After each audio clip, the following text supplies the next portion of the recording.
I hope you and your family are well. Thank you very much, Arthur, and to you and yours. How you doing? I'm doing great, thank you.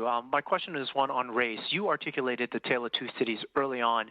The question is, which of the two cities do Asians belong to? And I ask this because your actions on specialized high schools, which was dropped, in effect treated Asians as a class of New Yorkers who were deemed okay to take hard-earned opportunities from in their perspective. Yet Asians are a minority, and despite the myths, as you all know, the vast majority of Asians struggle as their fellow citizens that are African American and Latinos do in the city with things like income and housing and education.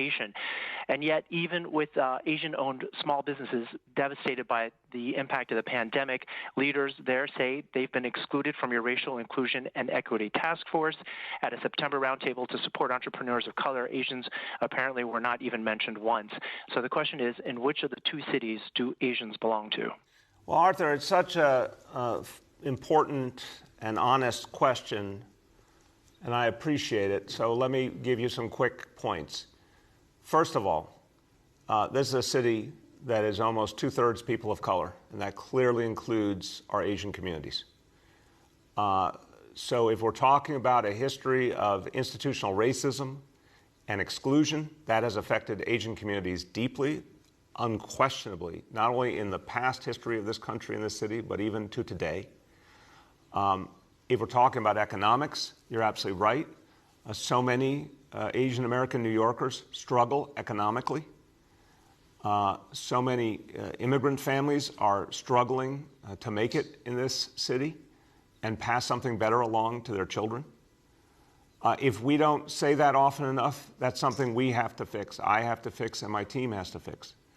The task force includes leaders of color across the administration, all agencies, including Asian leaders. And we have a number of East Asian and Southeast Asian leaders in this administration, and they participate deeply.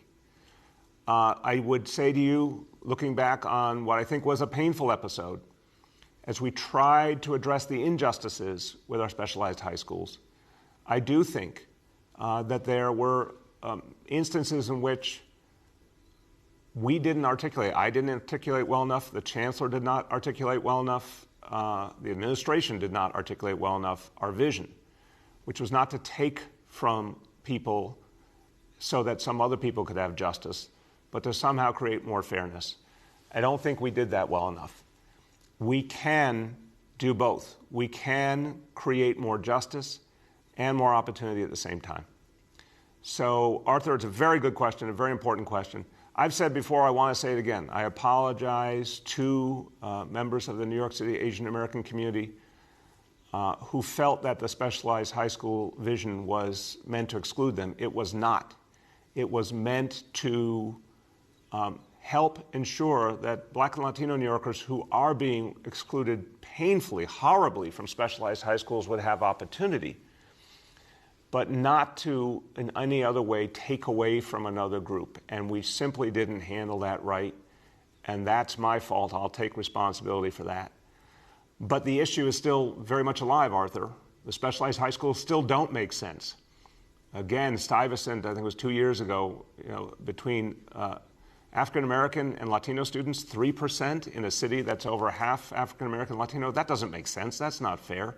But we don't want to hurt Asian Americans or white New Yorkers either, and their kids.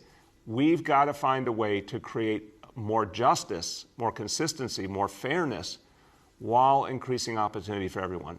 And that's on us to present that vision now and put it into effect as much as we can in the 13 months ahead. And then the next mayor has to really build on that, because that's where the tale of two cities is also quite evident, Arthur. If you look at our specialized high schools, no one could say that's what we aspire to. We have to do better, and in our screen schools as well.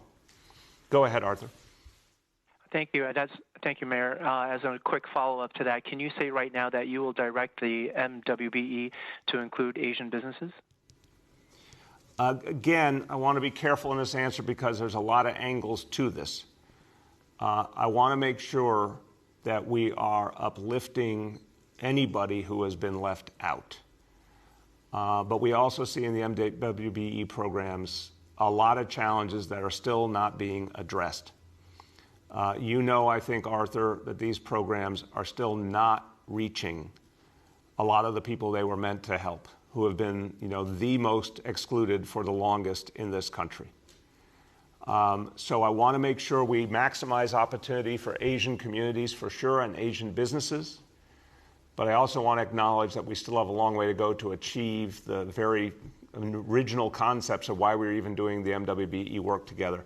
I'll get you a more detailed answer because I want to make sure I say it exactly right, having consulted with our MWBE team. But much more to do on that front for sure. Next is Rima from Chalkbeat.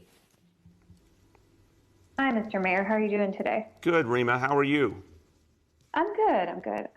Thank you for asking. So my first question, I wanted to just ask about reopening. I think you may have addressed some of this, and some of it might be my confusion.